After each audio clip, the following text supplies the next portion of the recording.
Well, when Ronnie Biggs was here, did you have any idea that he might go off the tracks? No, no, he was only like we and every other boy we've made climbing over orchard and stale apple or anything like that, that's all. What was your reaction then when you heard this about him? You know, the great train robbery and all that involved. Well, I can't say I was surprised because I said before that I took a piece out of the Daily Herald. There was the arrest of the Ack gang, and he was one of them then.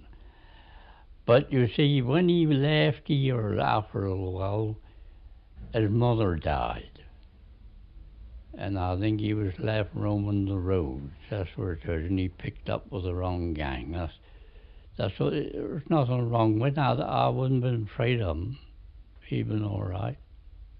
How long did he actually live with you then? Oh, several years, year or two.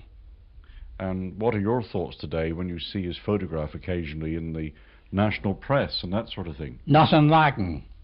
Did you feel rather sad, though, to find that he got into all this trouble?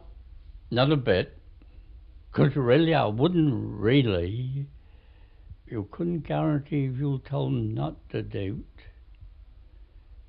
that he wouldn't do it. See, there's that about him. You wouldn't necessarily do what he was told. Well, he would while he was inside of it, anyway. The recollections there of the late Arthur Blake.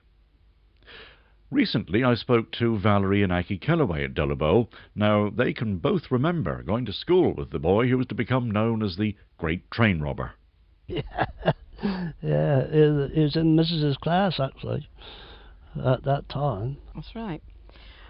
And we were very much afraid of him and his mates. All the evacuees, I think, when they come down here, we were gentle children.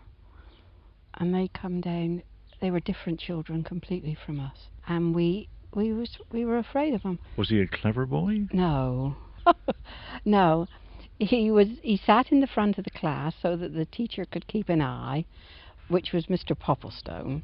But if there was any fuss, he had to call for Mr. Holmes. Mr. Holmes, he was the headmaster? No, Mr. Popplestone was the headmaster. Oh, so the headmaster couldn't keep control of him? No, Mr. Holmes could, a bit. What sort of things did he get up to in the village? Well, he was fighting and generally making a right nuisance. He was doing all the things that we had never done or wouldn't do.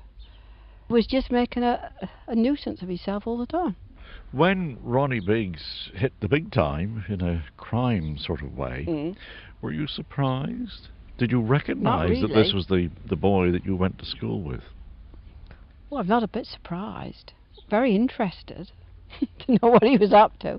Half of us perhaps hoped that he got away with it. The other part, he was waiting to be caught. We have very mixed feelings about it.